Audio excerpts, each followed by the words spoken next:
we need more Jewish heroes. And it doesn't take a lot to give, but it means a lot to those who receive. And so you don't have to designate a certain amount, you don't have to designate a certain percentage, you don't have to designate a sum of the total. You can divide it up however way you want and still have that gift have a massive impact on whatever organization you want to benefit.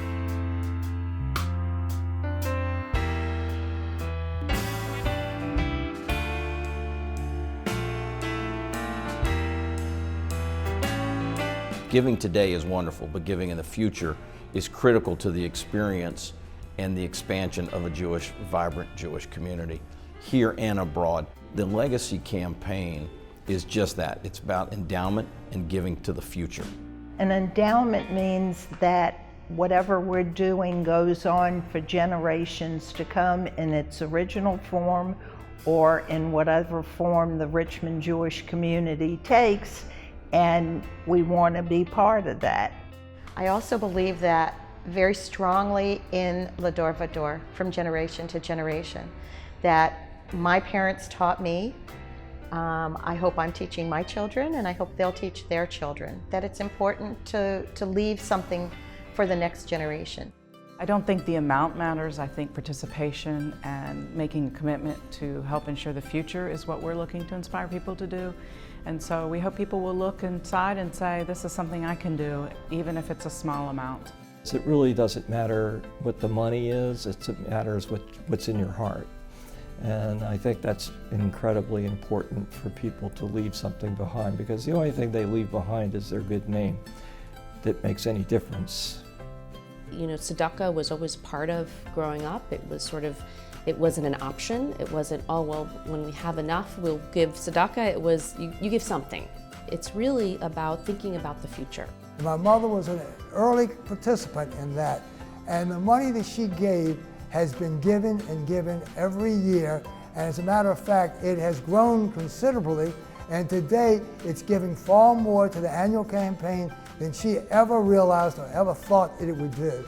It's so easy to set up a legacy. It's a matter of just making the commitment, deciding the organizations that you want your legacy to contribute to, and then following that with deciding how you want to fulfill your legacy. Once I am no longer here, I don't need the money anymore, and I want to make sure that it goes to a place where I think that the values that I find the most important are continued for as long as possible.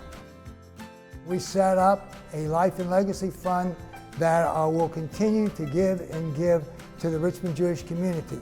Not only am I pleased with it and my wife is pleased with it, but also my children are very pleased with it, and this is something that they don't have to worry about, and they are free to give to charities in their area as they see fit.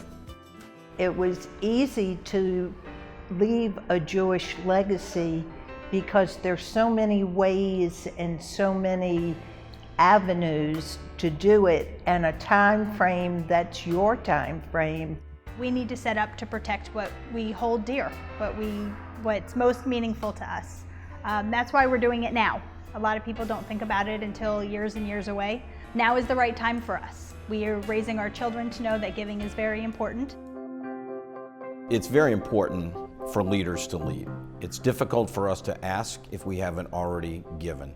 The amount of the gift is totally irrelevant. What's really relevant is the fact that you as an individual or you as a family remember who's come before you and who will come after you, and how can we give through legacy to make that happen. I think people have to realize that you don't have to be rich.